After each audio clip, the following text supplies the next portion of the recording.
धर्म है स्व की खोज, खोज करने वाले की खोज, ये धर्म का विषय है। विज्ञान दृश्यमान पदार्थों का अनुसंधान करता है और धर्म दृष्टा का अनुसंधान करता है। खोज करने वाला कौन है? जो पदार्थ दिखाई देते हैं उन पदार्थों को देखने वाला कौन है? जानने वाला कौन है? इसकी खोज धर्म की खोज। धर्म सिखाए, धर्म सबको कहे, धर्म न जाने कोई, जीवन जीने की कला सत्य धर्म है सोई। धर्म न हिंदू बौद्ध है, धर्म न मुस्लिम जैन, धर्म चित्त की शुद्धता, धर्म शांति सुख चैन।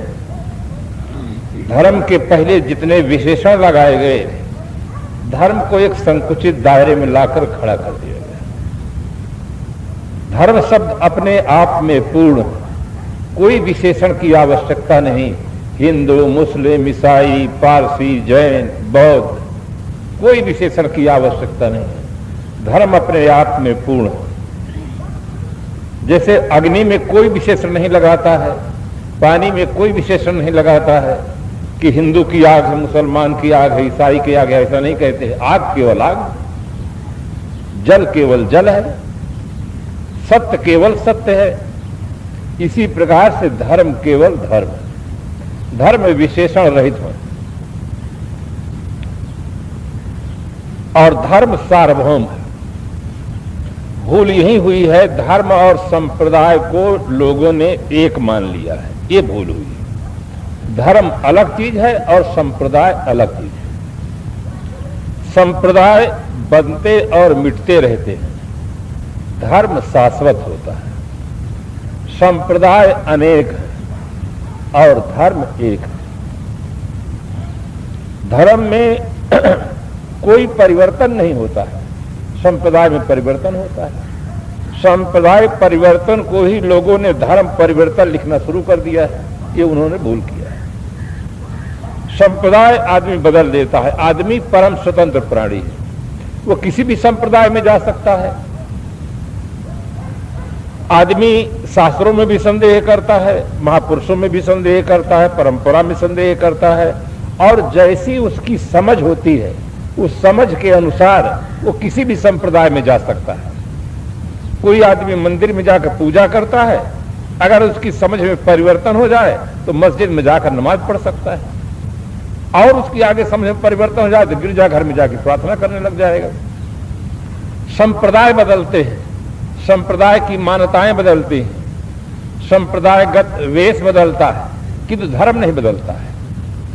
हर आदमी आंख से देखता है, विश्व में अरबों आदमी हैं, किंतु दुनिया में ऐसा कोई आदमी नहीं है जिसके पास देखने का कोई आंख के अलावा कोई दूसरा साधन। सभी मनुष्य आंख से देखते हैं, सभी आदमी कान से सुनते हैं। जो है वो सबके लिए एक ही साधन है, दूसरा नहीं है। पूजा करने का अंतर हो सकता है, कपड़े में अंतर हो सकता है, शास्त्र में अंतर हो सकता है, किंतु जो देखने सुनने का साधन है उसमें कोई अंतर नहीं होता है। इसलिए धर्म शाश्वत होता है। संप्रदाय बदलते हैं, उनकी मान्यताएं बदलती हैं, वेशभूषा बदलता है, मानग्रंथ बदल जाते हैं, किंतु ये सब बदलने से इंद्रियों का धर्म नहीं बदल जाता है, धर्म शाश्वत रहता है। इस भेद को अच्छी तरह से हर आदमी को जानना चाहिए। धर्म सिखाए, सदगुरु हमें धर्म सिखाते हैं, धर्म की शिक्षा देते हैं। धर्म को एक शब्द में कहा जा सकता है सदाचरण, जो उसका व्यवहारिक स्वरूप है वो है सदाचरण, उसकी हमें शिक्षा देते हैं।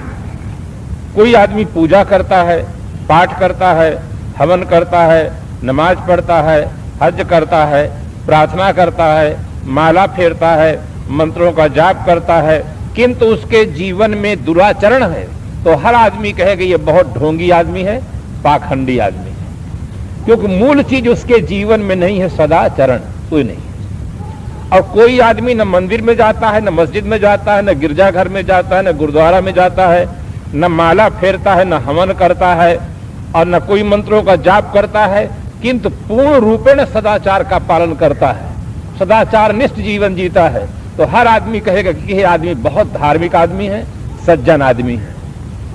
तो सद्धर्म का व्यवहारिक रूप है सदाचरण, और इसकी आवश्यकता हर समय मानव समाज में थी, आज है और आगे रहेगी। इसके अभाव में न व्यक्ति के जीवन में सुख शांति मिलती है, न समाज में सुव्यवस्था होती है।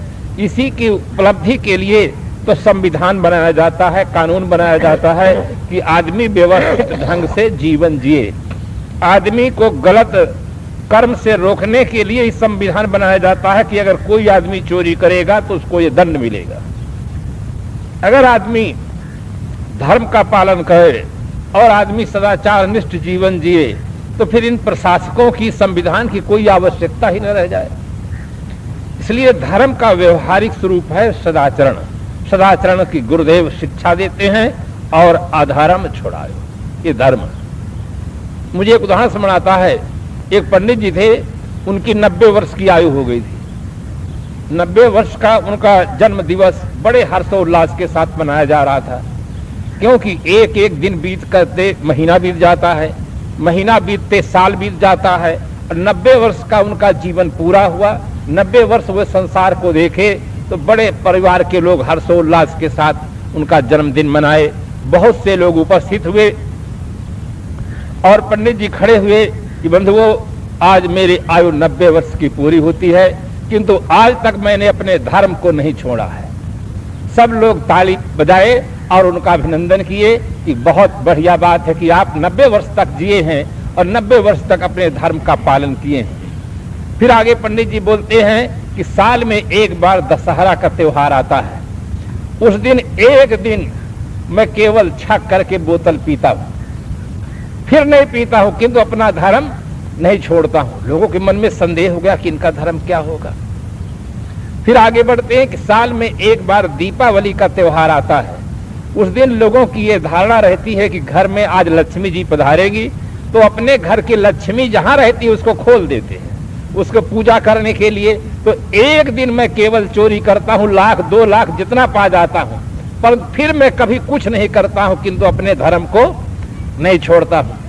तब लोगों के मन में और संदेह हो गया कि इनका धर्म क्या होगा। फिर आगे बढ़ते हैं, कहते हैं साल में एक बार होली का त्योहार आता है। उस त्योहार के दिन हम छक करके मांस खाते हैं, जो मन में आता है सब खाते हैं, पीते हैं, करते हैं, किंतु फिर कभी कुछ नहीं करते, किंतु अपने धर्म को नहीं छोड़ते हैं। अब धैर्य की भी एक अपनी सीमा होती है। धैर्य लोगों का टूट गया।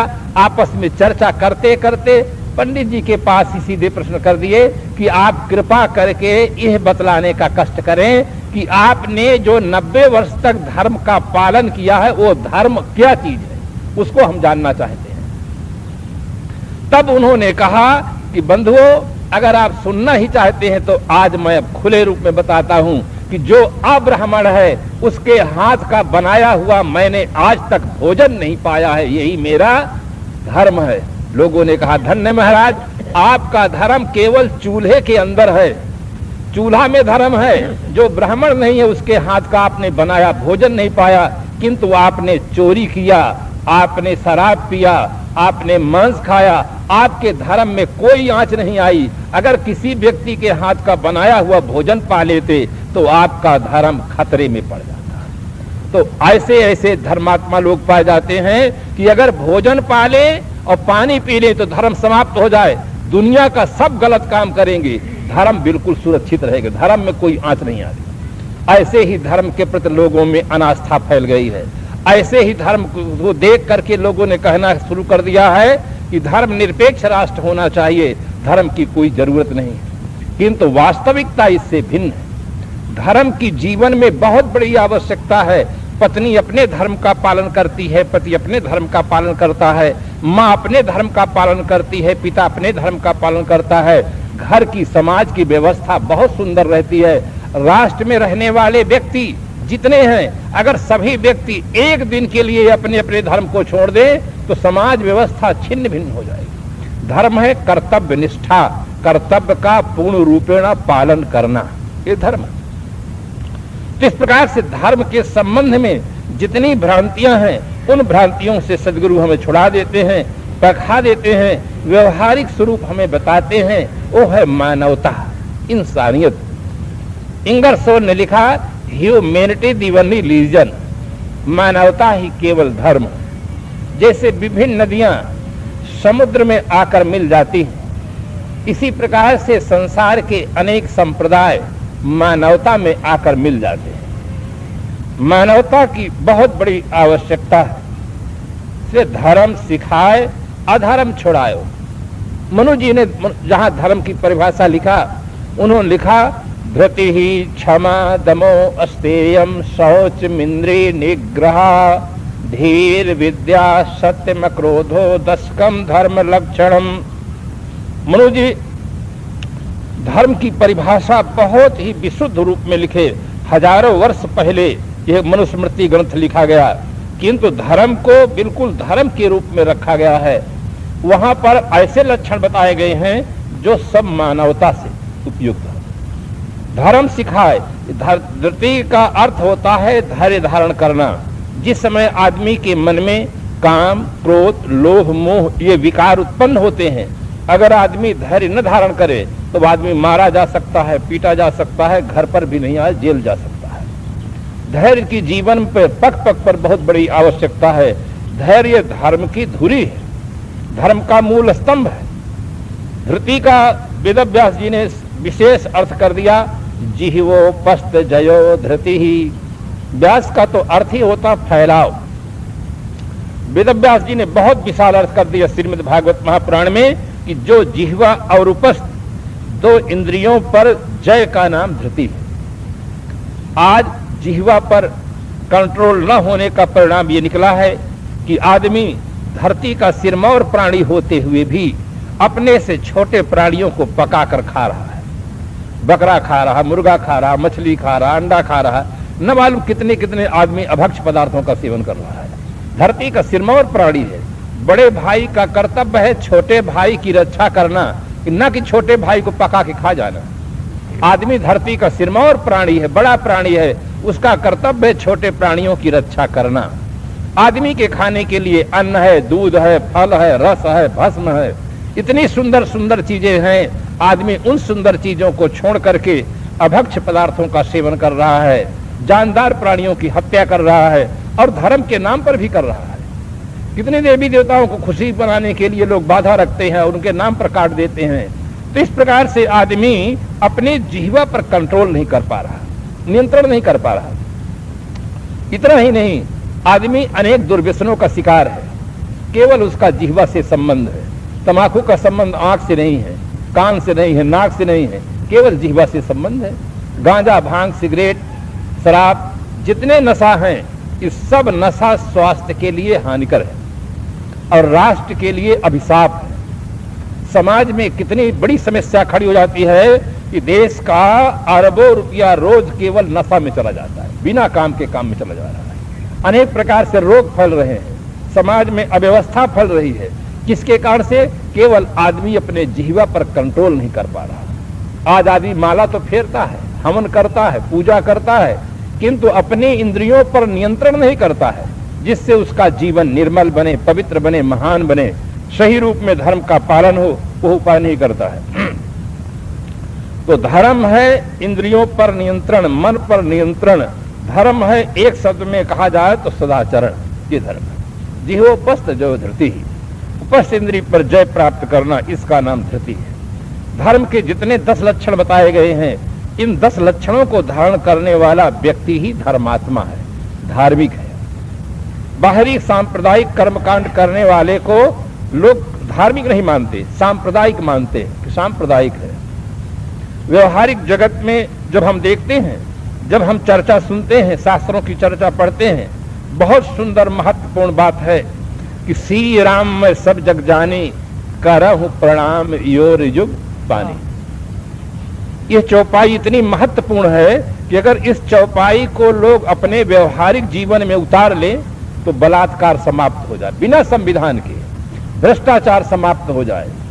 मानव मस्तिष्क में जो विकृति से जो समस्याएं पैदा होती हैं, अगर आदमी इस चौपाई का अपने जीवन में उतार ले तो सब समस्याओं का समाधान हो सकता है। किंतु आदमी रामायण का जब पाठ करता है तब तो यह कहता है कि सीए राम मैं सब जग जानी, करहूं प्रणाम जोर जुग पानी। सारे संसार के नर नारियों को, प्राणियों को मैं श्री राम समझ करके प्रणाम करता हूं। कितना सुंदर भाव है। किंतु आज व्यवहारिक जगत में जब देखा जाता है तब आदमी कहता है श्री राम मैं सब जग जानी, अबे चही दूध मिला वही पानी। ये उसका व्यवहारिक रूप हो जाता है। सारे संसार को श्री राम में जानता है, किंतु जब दूध बेचता है तो पानी मिला देता है, घी बेचता है डालटा मिला देता है, चना बेचता है कंकड़ मिला देता है, हल्दी बेचता है पीली मिट्टी मिला देता है, धनिया बेचता है गधे की लीद मिला देता है। सब मिक्सचर का युग आ गया है। उसका व्यवहारिक जीवन अच्छा नहीं है। जो धर्म की बात करते हैं, अगर धर्म वास्तव में आदमी के जीवन में उतर जाए तो हमारी घर की समस्या, समाज की समस्या, देश की समस्या अपने आप हल हो जाए। किंतु व्यवहारिक जीवन में धर्म को हम उतारते नहीं हैं, इस कारण से समस्याएं खड़ी रहती हैं। व्यवहार में कुछ और मानते हैं और वैसे वाणी में कुछ और मानते हैं। किंतु सदगुरु जब मिलते हैं हमें बोध मिलता है। बोध से जीवन में क्रांति होती है। जब तक बोध नहीं मिलता है जीवन में क्रांति नहीं होती, परिवर्तन नहीं होता है। आदमी एक कान से सुन लेता है, दूसरे कान से निकाल देता है। कितने लोग कहते हैं अरे महाराज जी ये तो संतों का काम है बताना, हमारा काम है सुनना बस। ऐसे लोगों से परिवर्तन नहीं होता है। बोध जब प्राप्त होता है, जैसे आपके सामने भोजन दिया जाता है और जब भोजन पाते पाते आप तृप्त हो जाते हैं तो आप वहां से उठकर चल देते हैं, बाहर हाथ धोते हैं। इसी प्रकार से सत्संग कथा को बड़े श्रद्धा और भाव से सुने। सुनते सुनते एक दिन ऐसी स्थिति आ जाएगी कि मन शांत हो जाएगा, मन निर्मल हो जाएगा। अंतःकरण में जब बोध हो जाएगा तो गलत अपने आप छूट जाएगा। जैसे आप जब मकान के ऊपर पहुंच जाते हैं तो जिस सहारे से आप जाते हैं वो सहारा अपने आप छूट जाता है जब आप ऊपर पहुंच जाते हैं। पाप पुण्य जब दो नासै, तब पावे मोरे पुर बासे। पहले पाप नाश होता है, फिर पुण्य नाश होता है, और दोनों जब नाश हो जाता है तब मेरे पुर में निवास करता है। इसी प्रकार से आदमी पहले धर्म सिखाए, अधर्म छुड़ाए। सदगुरु मिलते हैं। जब व्यक्ति को धर्म का बोध हो जाता है तो अधर्म छूट जाता है। कैसे? ज्ञान को दान दियो। ज्ञान का दान, दान के संबंध में चर्चा हो रही थी। दान का अर्थ होता है देना। शास्त्रकारों ने लिखा अन्नदानात् परम नास्ति, विद्यादानम ततो अधिकम, अन्नेन क्षणिका तृप्तिर यावत जीवंत विद्या। सभी दानों का अपने अपने जगह पर महत्व है। अन्नदान, जलदान, वस्त्रदान, औषध दान, अनेक प्रकार के दान हैं। कोई आदमी भूखा हो, प्यासा हो, उस समय भोजन और पानी से जो उसे तृप्ति मिलेगी, संतोष मिलेगा, वो दूसरे चीजों से नहीं मिल सकता है।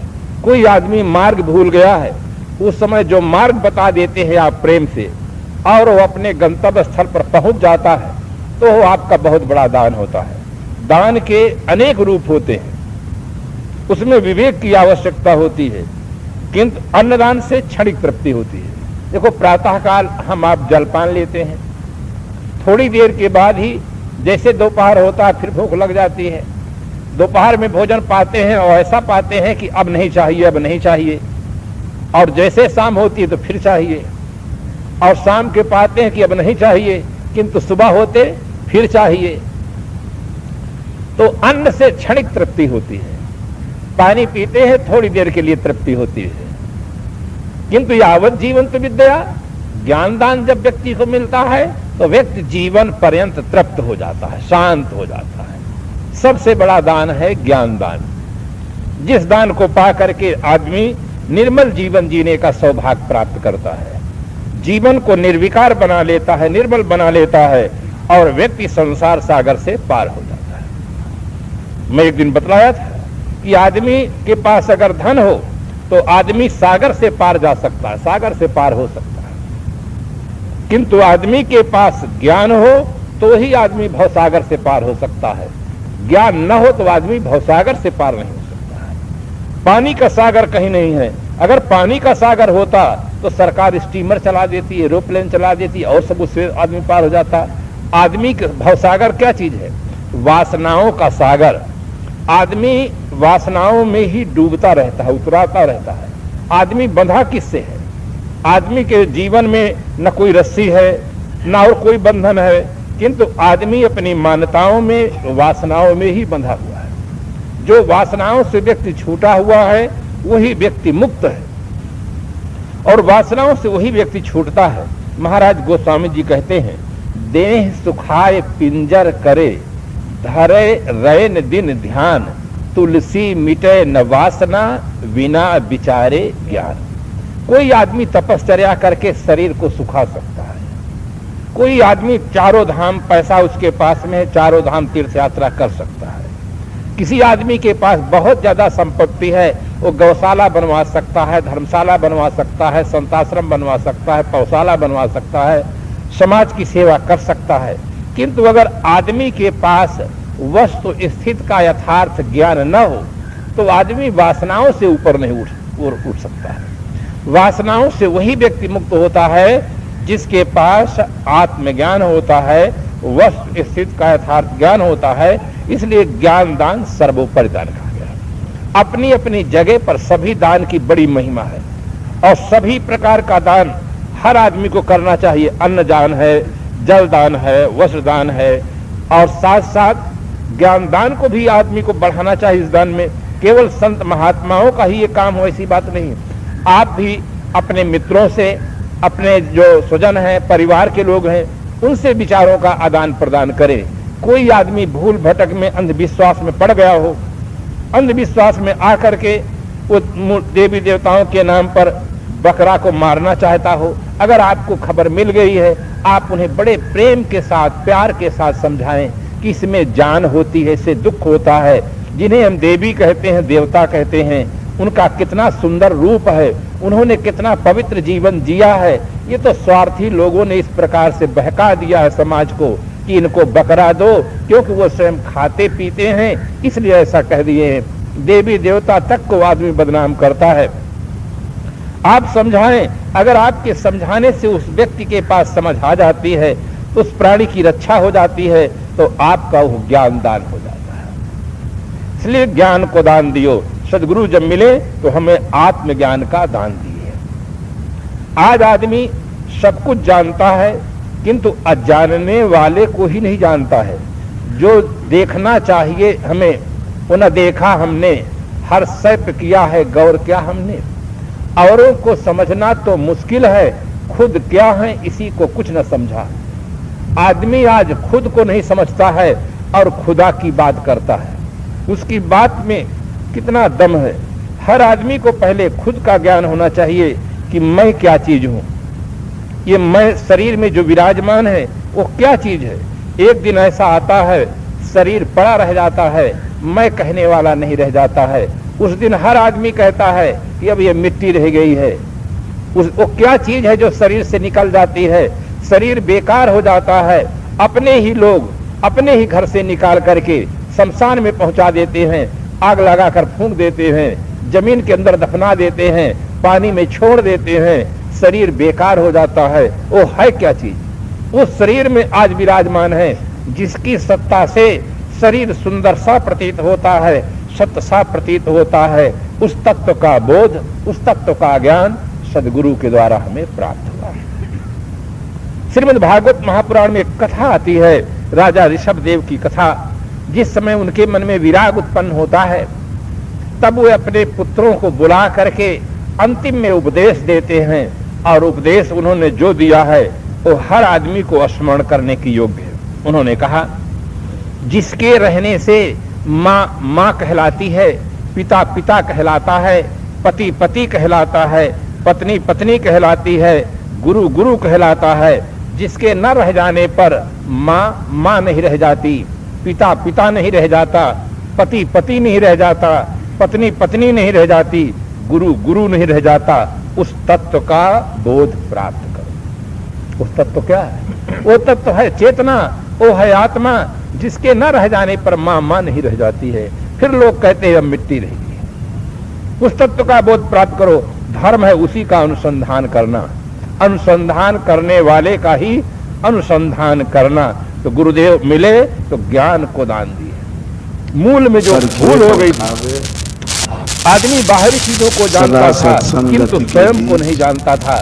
सदगुरु दर्शन दिए और हमें ज्ञान को दान दिए, आत्मबोध का दान दिए, सकल भ्रम को छेदन करके निर्भय था। संत महापुरुष एक भ्रम नहीं। मैं कल कह रहा था, हर आदमी अपने जीवन में सुख चाहता है। बुद्धिजीवियों सुख का मूल है सत्कर्म।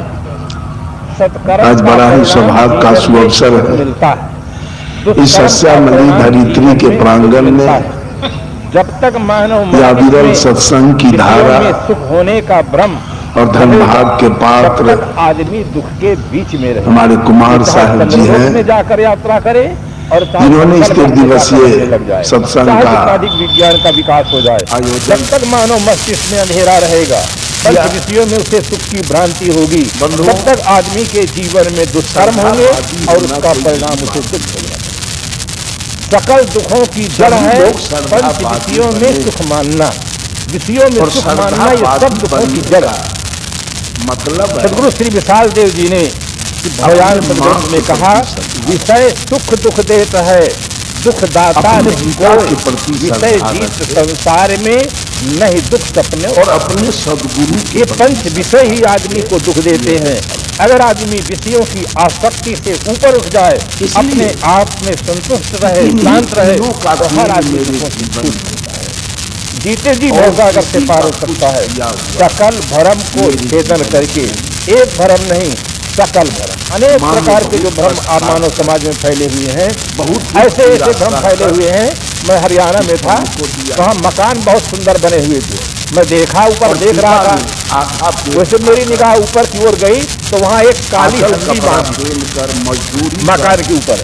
मैंने उनसे पूछा ये हंडी किस लिए बांधे है? कि महाराज इस क्षेत्र में ये मकान बहुत सुंदर है, किसी आदमी की नजर न लग जाए। मुझे पढ़ा लिखा कर इंजीनियर, डॉक्टर, अगर प्रोफेसर बनाया, हंडी न रहे तो क्या इसमें किसी देवता का एक पैसा लागत चूना सीमेंट जो लगा है वो इतना कमजोर है कि आदमी और गुरु जी ने गिर पड़ेगा। आदमी ज्ञान देकर मेरे जीवन को उज्जवल बना दिया, पवित्र बना दिया, ये हमारी पावन बना हमारी माताएं बच्चों के सम्मानित बना दिया, आदरणीय बना दिया। लगा देंगी। देख रहे हैं मंच पर बैठे संत लोग हैं, लग जाए तो इसका परिणाम ये निकला कि इनका आदर कौन दिया? बांध देते हैं किसी आदमी की। इनको आदर कौन दिया है? खेत में, भाटा के खेत में, वहाँ भी एक होता है धान, और ये अंधविश्वास इतना फैल गया कि काली हंडी लगाने लगे कि किसी आदमी। धान के अंदर में क्या होता है? कैसे कैसे धर्म में पड़ा हुआ है। तो अनेक प्रकार धान के अंदर में होता है चावल। सकल भ्रम को छेदन करके बहुत उस चावल का आदमी के मस्तिष्क में है अंधेरा, भात नहीं बनेगा, मस्तिष्क में अविद्या, खिचड़ी नहीं बनेगी, अज्ञान है। जैसे खीर नहीं बनेगा पिंड हो जाता है, क्यों? जैसे एक चंद्रमा के 2 चंद्रमा, तो चावल के ऊपर छिलका लगा होता है वैसा आवरण लगा है, और जब मोतिया बिंद का ऑपरेशन छिलका और आवरण के कारण वो चावल अपाचक हो चुका है, जैसा है वैसा दिखाई देता है। उसका कुछ नहीं बनेगा। जब तक आदमी को आत्मबोध नहीं होता, ठीक उसी प्रकार से यथार्थ बोध नहीं होता है, घट घट में परमात्मा की सत्ता है।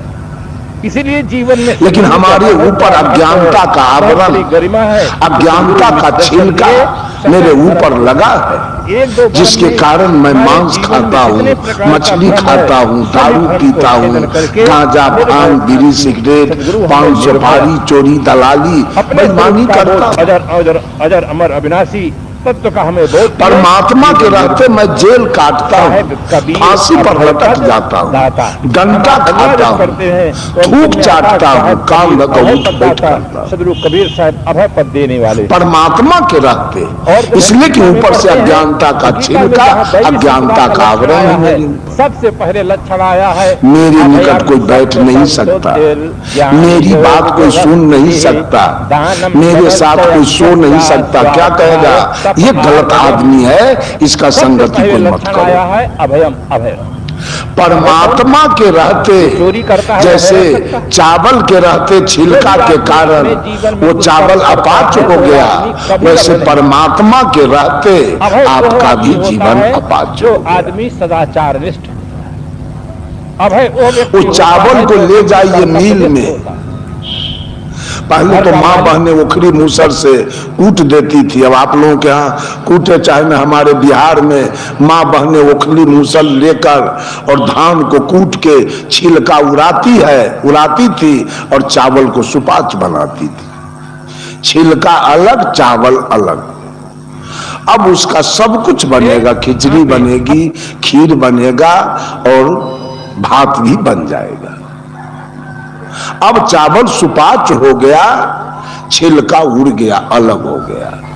ठीक उसी प्रकार से सद्गुरु अज्ञानी जीव को अपने सानिध्य में लेकर होने का भ्रम नहीं, और ज्ञान रूपी ओखली और विवेक रूपी मूसर से कूट कर उसके अज्ञानता रूपी छिलका को उड़ा के और उसके जीवन को सुपाच। दूसरे के शरीर को देखता है तब उसके ये गुरु की कृपा हो जाता है, आवरण छा जाता है, सुपाच बनाते हैं। लगता है एक फायदा हुआ, आपका छिलका उड़ गया, आपका जीवन सुपाच। अब आपकी बात सब सुनेंगे। प्राप्ति के लिए प्रयास करता है। प्रवचन का क्या अर्थ होता है? एक आदमी से मैंने पूछा व्हाट इज प्रवचन, महाराज हम ये धर्म जाल में, तो कहा पौर माने दूसरा और वचन माने बात। दूसरे की बात को प्रवचन नहीं, तो में रो संयुक्त अक्षर लगा हुआ, प्रवचन है। और वैसे भी छूट सकता है। प्रवचन का अर्थ होता है परिष्कृत वचन, इसमें जो हमारे भ्रम है, निर्णायक वचन, में सुख है, अनमोल वचन, पावन वचन, निर्मल वचन, पवित्र वचन, शुद्ध वचन, नापा हुआ वचन, तौला हुआ वचन। ऐसे हम लोग धर्म से हम छूट नहीं सकते। खेत में, खलिहान में, घर में, रोड पर या स्टेशन पर कुछ बोल लेते हैं, लेकिन मंच पर बोलने के लिए जरा होश संभाल के बोलना पड़ता है। इसलिए कि 70-80 वर्ष से व्यक्ति वीडियो तैयारी हो रहा है, पूरे भारत के लोग देखेंगे और ये हॉर्न के द्वारा, साउंड बॉक्स के द्वारा बहुत दूर के लोग सुनेंगे। इसलिए होश संभाल के, इसका अर्थ होता है प्रवचन का परिष्कृत वचन, आदमी का तौला हुआ वचन, नापा हुआ वचन। आदमी लाचार। बंधुओं, जब तक गुरु जी ने मेरे जीवन को सुपाच बना दिया, अपाच से सुपाच बनाया। इतना लागत गुरु जी का मेरे जीवन में है। 7 दीप 9 खंड में गुरु से बड़ा न कोई, जब गुरु से बड़ा कोई नहीं है। कर्ता करे जो कर न सके, गुरु करे से होई। एक शायर ने इसीलिए व्यंग किया। दूसरी घटना, तरक्की के अंदाज निराले। अब आपका जीवन सुपाच हो गया, तरक्की के अंदाज निराले हैं। गुरु के सानिध्य में गए, धान मील के सानिध्य में, मशीन के सानिध्य में गया और वो चावल सुपाच बन के वापस आ गया, छिलका उसका वहीं रह गया। ठीक उसी प्रकार से जब हम गुरु के सानिध्य में जाते हैं तो अज्ञानता हमारा वहीं रह जाता है, अब वहां से सुपाच बन के हम चले, जगमगाहट है। किंतु आदमी सुयोग बन के हम चले आते रहेगा तो आदमी एक फायदा से कभी भी। दूसरा फायदा, वैज्ञानिक धान का रेट ज्यादा है कि चावल के, उसका जीवन को निर्मल और महान नहीं बना सकते हैं। चावल का आविष्कार, देखिए चावल बने, जीवन जीने की रेट इनका गुरु जी ने बढ़ा दिया, आदत इनका बढ़ा दिया। इसीलिए जहाँ जाते हैं वहाँ लोग इनका चरण पखारते। इससे हमें भ्रम जाल से इनको आसन पर बैठाते हैं, आसन लगा के अगरबत्ती दिखा के इनको पंगत कराते हैं, इनको मंच पर बैठाते हैं, इनको प्रवचन के लिए इनके सामने माइक दिया जाता है। गुरु जी ने रेट कितना बढ़ा दिया। अगर कोई विधवा स्त्री मिल जाए और जैसे धान से चावल बने तो रेट बढ़ गया, सब बिगड़ जाए। वैसे अज्ञानी से ज्ञानी बनाया गुरु जी ने, तो आपका रेट बढ़ाया, आदर बढ़ाया, मान सम्मान बढ़ा दिया। करने लग जाता है। और तीसरा फायदा, धान और चावल को खेत में छीट के और उस पर से हेना मार दिया, जन्मेगा कौन? आपके भीतर बैठा हुआ है, आपको धान जन्मेगा कि चावल? बाहर निकलने वाले हो, धान जन्मेगा तो धान बन के आप जी रहे हैं तो जीवन आपका अपाच्य होगा, रेट आपका कम होगा, आदर सम्मान कम मिलेगा और आपको जन्मना और मरना सामने आ जाता है। ये गुरु जी ने मेरे जीवन को जन्मने मरने से भी बचाया, धान से चावल बनाया। किंतु नहीं, हमने ये गुरु की कृपा है। अगर आप अपने को हिंदू कहते हैं, हिंदू तो कोई है नहीं, कबीर के दृष्टि में हिंदू कोई नहीं। माताओं में जब सदगुरु कबीर हिंदू को कुछ अपनी बात कहने के लिए गए तो हिंदू ने कहा, गुरु जी आप हिंदू हैं? तो सदगुरु कबीर ने कहा नहीं, हिंदू कहो तो है नहीं, मैं हिंदू नहीं हूं। जो स्त्री अब तो चुप हो गए। प्रेम करती मुसलमान से कुछ कहने के लिए गए तो मुसलमान कहा, बाबा आप मुसलमान हैं? कहा मुसलमान भी ना। सदगुरु के तब तो दोनों सोचने लगा, बाबा है क्या, न हिंदू है न मुसलमान है। सारे देवी देवताओं का चित्र तस्वीर आप देखिए, या तो हिंदू के जैसा या नहीं तो मुसलमान के जैसा, लेकिन सदगुरु कबीर के तस्वीर को अगर सही से आप निहारे तो न हिंदू के जैसा न मुसलमान के जैसा। इसलिए कि मुसलमान दाढ़ी रखते हैं, मोछ कटाते तो आपने बता दिया कि पूर्व जन्म में हिंदू मोच रखते हैं, दाढ़ी कटा। जीवन में ऐसी घटना लेकिन सदगुरु कबीर को मोच भी है और दाढ़ी है और बाल भी है, तीनों हैं। न हिंदू के जैसा न मुसलमान के जैसा। प्रेम करता है, हिंदू चोटी रखता है सीखा और मुसलमान सुन्नत कराता है। कबीर को न चोटी है ही न सुन्नत। के ऊपर सारा हम दोषारोपण करते हैं। बहुत बड़ा हिंदू धोती पहनते हैं, मुसलमान लुंगी पहनते हैं। कबीर साहब को न धोती है न लुंगी, वो आरवन कोपीन पहनते थे। इस प्रकार से हिंदू लोटा रखता है, मुसलमान बधना रखता है। सदगुरु कबीर को न लोटा था न बधना, वो कमंडल रखा है। जैसे एक अब बोलिए कबीर कैसे लग रहे हैं? मन में एक सुंदर भाव जग जाता है कि कबीर जातिवाद से अलग नकारज। अभी आपने सुना गवैया जी के मुखारबिंद से कितनी बड़ी बात उन्होंने कहा, वेद भी न जिसको जाने अब ब्रह्मा भी न जाता है कि बहुत बड़ी गुरुदेव की कृपा हुई। वेद कब बना? साहब कबीर कहते हैं तहिया होते पवन नहीं पानी, क्योंकि उसका जीवन तहिया सृष्टि कौन उत्पानी। है जिस दिन धरती नहीं थी, आसमान नहीं था, सूर्य चंद्रमा तारा नहीं था, हवा पानी आग नहीं था, ये मानव नहीं थे, पशु पक्षी कीड़ा मकोड़ा नहीं थे, ये वनस्पति पेड़ पौधे नहीं थे, नदी समुद्र पर्वत पहाड़ नहीं थे। उस दिन दुनिया को कौन बनाया? किस प्रकार से उनकी दृष्टि किसने बनाया इस दुनिया को? और वास्तविकता कबीर साहब का प्रश्न है। और बनाया तो देखने वाला कौन दलान में बैठ के देख रहा है? तो देखने वाला जरा हाथ उठा दे तो क्षमता अर्जित करें जिससे उनकी दृष्टि में दुनिया को बनते किसने देखा? वास्तविकता और बनाया किसने? जब कोई आदमी किसी काम विशेष के लिए चलता है, बनते कौन देखा और बनाया किसने? तो लोगों के मन में संदेह होने लग जाता है कि अगर ब्रह्मा की बात करते हैं तो ब्रह्मा की बात इधर की बात है और वेद इधर बना। उससे पहले की बात कीजिए, ब्रह्मा और वेद के पहले के बात गवैया जी ने कहा कि जिस बात को वेद भी न जाने और ब्रह्मा भी न जाने, अशेष महेश भी न। मुर्दा छींक दे तो गड़बड़ हो सकता है। आज तो हम लोग पक्षपात की लड़ाई लड़ते हैं। जब सदगुरु कबीर के विचारधारा पर आप आएंगे तो सारे पक्षपात आपका खत्म हो जाएगा, कुछ शेष बच नहीं पाएगा। कभी छींक नहीं सकता है। साहब कबीर कहते तहिया होते गुरु नहीं चेला, गम अगम न पंथ दुहेला, तहिया होते कभी नहीं मूला, तहिया होते गर्भ न अस्तूला। कौन बनाया? गांधी धाम में कार्यक्रम था, बनाया किसने? वर्ग के लोग ज्यादा आते थे, डॉक्टर है, मास्टर और बनाने वाला अगर बनाया के लोग सत्संग में ज्यादा तो पहले मुर्गी बनाया कि पहले अंडा बनाया? क्या बनाया? बात समझ में नहीं आती। बनाने वाला पहले मुर्गी बनाया कि अंडा? पहले औरत को बनाया कि पहले मर्द को? किसको बनाया पहले? ऐसे हम प्रश्न नहीं करते थे। जो अवैज्ञानिक मान्यताएं हैं, प्रकृति के शाश्वत नियमों के विरुद्ध हैं, बनाने वालों ने दुनिया को बनाया। कहने की हिम्मत नहीं पड़ती थी। जब आप साधु संत होकर के कह रहे हैं कि ये सब गलत है, तो अब हमें तो दुनिया में जितनी भी बनाई गई चीजें हैं कुछ कहेंगे उसकी निश्चित आयु है। गलत को गलत कहने की ये माइक स्टैंड, ये मोबाइल स्टैंड, वो मशीन, वो तबला, वो हारमोनियम, उनके पास ताकत थी। ये घर, ये मठ, पथ का राही, रेल का इंजन, बस, truck, JCB, tractor, TV, mobile, computer, ये शरीर, ये कपड़ा, जितना चीज बना है उसकी निश्चित आयु है। वह आयु पूर्ते पूर्ते एक दिन समाप्त हो जाएगा। कबीर साहब, दुनिया बनाने वालों ने इस दुनिया का आयु क्या रखा, कभी समाप्त होगा। अगर बना तो इसको नाश होना चाहिए, क्योंकि बनने वाली चीजें एक दिन नाश होती है और उसकी निश्चित आयु होती है। इस शरीर माता पिता के द्वारा बना तो यह श्मशान जाएगा, हो जाता है। इसको रहना नहीं। जगत बनाया, कपड़ा बना तो फटेगा और मोबाइल बना तो भटकेगा, क्यों बनाया, कोई बचेगा नहीं।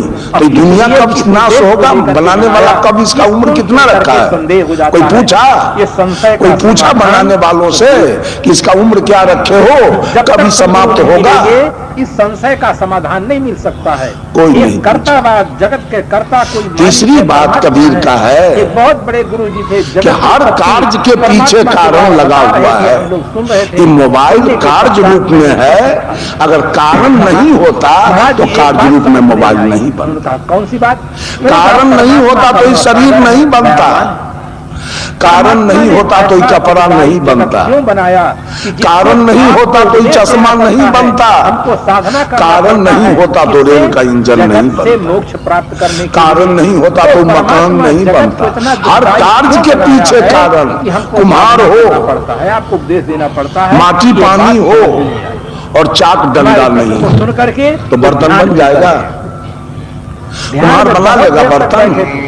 बहुत और चाक डंडा हो, कुम्हार भी हो और माटी पानी महाराज चले गए तब बना लेगा। बोले और माटी पानी भी हो, चाक डंडा भी हो और कुम्हार न हो तब बन जाएगा। कारण तीन है, उपादान कारण, निमित्त कारण और साधारण कारण। जब तीनों कारण लगेगा तो कार्य बनाया, इसका कहीं समाधान नहीं। तो भगवान जो दुनिया बनाया, सदगुरु कबीर का प्रश्न है कि तुम्हारा भगवान जो दुनिया बनाया कार्य रूप में, उसका कारण क्या है, किस कारण से कार्य रूप में दुनिया। आत्मा जब परमात्मा से बिछुड़ी तो उसका, अगर रेल का इंजन भी बना तो उसके पीछे कारण है मिट्टी, मिट्टी से बना लोहा और लोहा से रेल का इंजन बना। गुरु जी के सामने एक बहुत बड़ी समस्या खड़ी हो गई। इस शरीर बना, इसके 5 कारण है, धरती, आसमान, हवा, पानी, आग, 5 कारण से इस शरीर बन के तैयार हो गया। कपड़ा बना, इसका कारण है बंगा, बंगा से रुई बना, रुई से कपड़ा बन के तैयार हो गया। हर कार्य के पीछे कारण है। तो भगवान ये दुनिया बनाया, इसके पीछे कारण क्या है, ऐसे ऐसे लोग हैं किस कारण से भगवान ने दुनिया को बना दिया, पड़े हुए हैं। और प्रश्न है सदगुरु कबीर का आपसे, जंगल में रहते हैं, कहे दुनिया के लोगों, किंतु संशय कौन बनाया ये दुनिया, कब मिलेगा भगवान के दर्शन, हिंदू के भगवान बनाया कि मुसलमान के भगवान बनाया कि सिख के भगवान बनाया कि ईसाई के भगवान बनाया। सब कहता है हमारा, मुसलमान कहता मेरा अल्लाह बनाया। बोध हो, मैंने पूछा है मौलवी साहब, नेपाल में मेरा कार्यक्रम था, वहाँ मुसलमान लोग थे ज्यादा, पूछा मौलवी साहब पूरे ब्रह्मांड की रचना किसने की है, तो मौलवी साहब उठ के कहा अल्लाह ने किया है। मैंने कहा अल्लाह जो किया सब कुछ बनाया अल्लाह, हाँ, मानव को कौन बनाया, पशु पक्षी को कौन बनाया, में अंधेरा रहे तो अल्लाह ने बनाया। मकान में उजेला, मैंने कहा सब कुछ अल्लाह बनाया तो सही सही बनाया कि इसमें भूल है, अल्लाह से कहा कि नहीं सही सही अल्लाह बनाया। मैंने कहा हमको लगता है कि अल्लाह से बनाते समय भूल हो गया। कहा क्या भूल हुआ, मैंने कहा सब कुछ बनाया लेकिन थोड़ा सुन्नत नहीं किया, अब औजार नहीं था कि क्या था, वो तो अल्लाह जान, बिगड़ गया हमरा पर। ये बाबाजी सनका, उसे संतोषजनक सफलता मिली, हम संकल है, सब कुछ बना दिया, कहा कि हमको छुट्टी नहीं है, सुन्नत वही कर लेना तुम लोग। अपने विकास के अभाव में आज आदमी, बंधुओं ये दुनिया कौन बनाया, बनाने वाला कौन है, अगर देखा जाए तो सबसे ज्यादा जनसंख्या ईसाइयों की है। चीन, जापान, थाईलैंड, लंका, बर्मा, रूस, अमेरिका, इंग्लैंड, ऑस्ट्रेलिया, अफ्रीका, ऐसे विशाल विकसित देश ईसाइयों से भरा। अमेरिका वालों से भय है। उसकी जनसंख्या 40% है, 40%। आदमी को आदमी से भय हो गया है। उसका कहना है ईसा ने पूरे दुनिया को बनाया और ईसा का दिया हुआ ये बाइबिल मेरा ग्रंथ है। जो ईसा को नहीं मानेगा और बाइबिल को नहीं मानेगा वो नरक में जाएगा। उसके बाद है इस्लाम 30%, Saudi Arab, Iran, Iraq, Bangladesh, Pakistan, Kazakhstan, Afghanistan, Algeria, Siberia, तुर्की, यानी पूरे विश्व में 60 देश मुसलमान है। इनका कहना है अल्लाह ने पूरे दुनिया को बनाया है और अल्लाह का दिया हुआ 5 ग्रंथ है, कुरान, जबूर, इंजील, तौरात और हदीस। जो अल्लाह को नहीं मानेगा और जो कुरान को नहीं मानेगा वो दो जग में जाएगा। उसके बाद है हिंदू 25%। इनका कहना है ब्रह्मा ने पूरे दुनिया को बनाया और ब्रह्मा के द्वारा दिया गया 4 ग्रंथ है, ऋग्वेद, सामवेद, यजुर्वेद, अथर्ववेद। जो ब्रह्मा को नहीं मानेगा, चारों वेद को नहीं मानेगा, वो नरक में जाएंगे। 5% सिख है। इनका कहना है गुरु नानक, गुरु गोविंद सिंह ने दुनिया को बनाया और इनके द्वारा दिया गया ये दरवाजे पर एक पीपल का पेड़। गुरु ग्रंथ हमारा ग्रंथ है। जो गुरु ग्रंथ को नहीं मानेगा, नानक को नहीं मानेगा, वो नरक में जाएगा। फिर कौन बनाया दुनिया? किसका भगवान ने दुनिया बनाया? रास्ते में जब पढ़ने जाते थे तभी हनुमान चालीसा का पाठ कर जाते थे। कौन बनाया? पढ़ लिए थे, जो 7 बार पाठ करे जो साहब कबीर कहते हैं भगवान। छठा प्रश्न है सदगुरु कबीर का, भगवान ने दुनिया जो बनाया वो सुखिया दुनिया बनाया कि दुखिया? तब वहाँ उपासना करने का सौभाग्य मिला। यहाँ के लोग, धरती तल के लोग सुखिया है कि दुखिया? की दिशा दूसरी तरफ थी, किंतु सदगुरु के मिल जाने पर श्रद्धा की दिशा सही हो गई और जब दिशा सही हो जाती है तो दशा अपने आप सही हो जाती है। सब दुखिया है, इसलिए कि 3 दुख है। जब से हम लोग माँ के गर्भ से बाहर आए इस धरती तल पर 3 दुख मेरे पीछे आया, आदि, व्याधि, उपाधि, दैहिक, दैविक, भौतिक। दिशा सही नहीं है, इसमें सुधार। दैविक दुख है अगर जिसे हम प्राकृतिक दुख कहते हैं। जब से हम आए तब से ही प्रकृति हमें सता रही है। कभी शीतलहरी में हम जाड़ से ठिठुर के मर जाते हैं, कभी जेठ की दोपहरी में लू लग के मर जाते हैं, कभी भादों के अंधरिया रात में डूब के कहीं देता है, कभी ये संतोष मान लेता है, कहीं तूफान, कर्म में यही लिखा है, कहीं भूकंप, चलो क्या, कहीं पत्थर गिरना, कभी बिजली गिरना, कभी ठनका गिर जाना, कभी खेत में गेहूं सड़ जाना, कभी खेत में धान रह जाना। ये प्राकृतिक दुख हम सह रहे हैं आज तक सारे लोग। और दूसरा दुख है व्याधि। माता पिता के द्वारा ये शरीर बना, कच्चा तत्व का शरीर है। इसमें टीबी होगा, दम्मा होगा, कैंसर होगा, डायबिटीज होगा, एड्स होगा, लकवा होगा, पोलियो होगा, कालाजार होगा, मलेरिया होगा, ब्लड प्रेशर होगा, कभी पेट में दर्द होगा, कभी माथा में दर्द होगा, कभी दांत में दर्द होगा, कभी कान में दर्द होगा, कभी हाथ टूट जाएगा, कभी पैर टूट जाएगा, कभी सांप काट लेगा, कभी बिच्छा काटेगा, कभी कुत्ता काटेगा, कभी गीदड़ काटेगा, कभी रेल से कट जाएंगे, कभी बस से पिचा जाएंगे, कभी पानी में डूब के मर जाएंगे, कभी पेड़ से गिर के मर जाएंगे, कभी करंट लगेगा तो मर जाएंगे, कभी भर रात मच्छर नहीं सोने देगा, भर रात खटमल नहीं सोने देगा। ये दूसरा दुख। श्री राम भी सीता से हाथ। और तीसरा दुख है घर घर में पति पत्नी में लड़ाई झगड़ा, सास बहू में लड़ाई झगड़ा, और भाई भाई में, पिता पुत्र में, चचा भतीजा में, दादा पोता में, साला बहनोई में, ससुर दामाद में, गुरु चेला में, जात जात में, जात प्रजात में, गोतिया देहात में, पट्टी पटीदार में, हिंदू मुसलमान में, हिंदुस्तान पाकिस्तान में लड़ाई झगड़ा।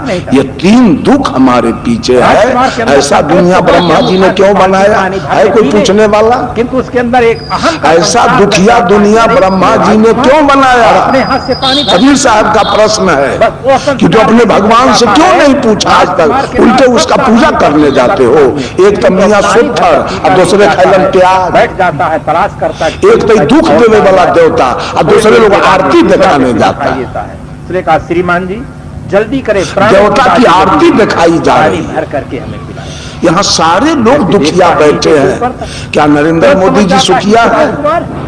तो जिस दिन मोदी जी का शपथ ग्रहण हो रहा था उसी दिन मैं राजकुमार हूं, माननीय मनमोहन सिंह का गठरी बना गया। वो समय आएगा कभी नरेंद्र मोदी जी का भी गठरी मोटरी गद्दी से बना गया। यहाँ सुखिया कोई नहीं, यहाँ परमानेंट सुख किसी के नहीं। ऐसा दुनिया भगवान ने क्यों बनाया?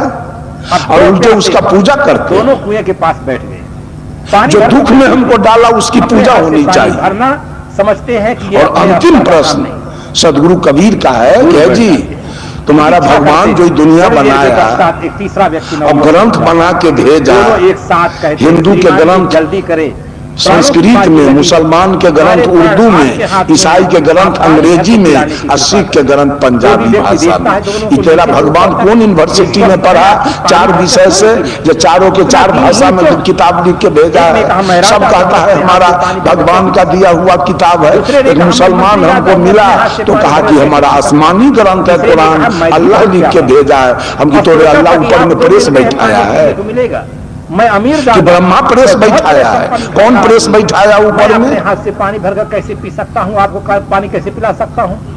अब 3 से बैठ जाते हैं, साधन सब उपस्थित है। अंधश्रद्धावादी लोगों का के पास बैठे हैं। सब लोग श्रद्धावादी बनिए और श्रद्धावादी बनेंगे तो आपको लगेगा कि माँ से बढ़ के कोई देवता नहीं। देख करके कहते हैं श्रीमान जी, अगर माँ नहीं होती तो ये सभा कैसे पानी पिलाने की कृपा, माँ नहीं होती तो engineer, doctor, collector, professor, engineer कहाँ से आते? माँ नहीं होती तो प्रधानमंत्री, मुख्यमंत्री, रेल मंत्री, विदेश मंत्री, रक्षा मंत्री, वित्त मंत्री कहाँ से आते? तीसरे ने कहा माँ नहीं होती तो मुख्यमंत्री कहाँ से आते और गवर्नर साहब कहाँ से आते? माँ नहीं होती तो ढोलक बजाने वाला, हारमोनियम, नाल, गिटार, सितार बजाने वाले और गाने वाले कहाँ से आते? माँ नहीं होती तो गुरु चेला कहाँ से आते? सबका श्रेय यही माँ है और माँ से बढ़ के इस धरती पर कोई देवता पैदा नहीं। तो जो आदमी इस प्रकार से बड़प्पन का, ये श्रद्धावादियों का काम है कि अपने अपने माँ का सेवा करे और अपने अपने माँ का पूजा करे। और दूसरे देवता हमारे, तो मैं कह रहा था वेद के बारे में। वेद अगर आप अपने को मान लिया जबरदस्ती, आप अपने को हिंदू कहते हैं तो हिंदू का मुख्य ग्रंथ है वेद। और वेद ने किस देवता को माना? वेद ने कहा मातृदेवो भव। यज्ञ में जो व्यक्ति आए, वेद ने माँ को आगे किया है इसलिए कि इस काया पर माँ का लागत है 12 आना, पिता का लागत है 4 आना। इसलिए माँ को आगे हर जगह। सीता तब राम, राधे तब श्याम, माता तब पिता। जब हम जाते हैं माँ का दर्जा सबसे आगे है, इसलिए सबसे बड़ा देवता इस धरती तल पर माँ से बढ़ के करके आदमी आध्यात्मिक विकास, माँ बाप से बढ़कर जग में कोई दूजा नहीं खजाना। जिसने तुझे जन्म दिया रे दिल उसका नहीं दुखाना। नहीं गुरु भक्ति मिले हो, किंतु गुरु की भक्ति करने का पहले तो मान तुझको मिला होता। 9 महीने पेट में ढोया, सीने का खून पिलाया, तू जब जब बंदे रोया।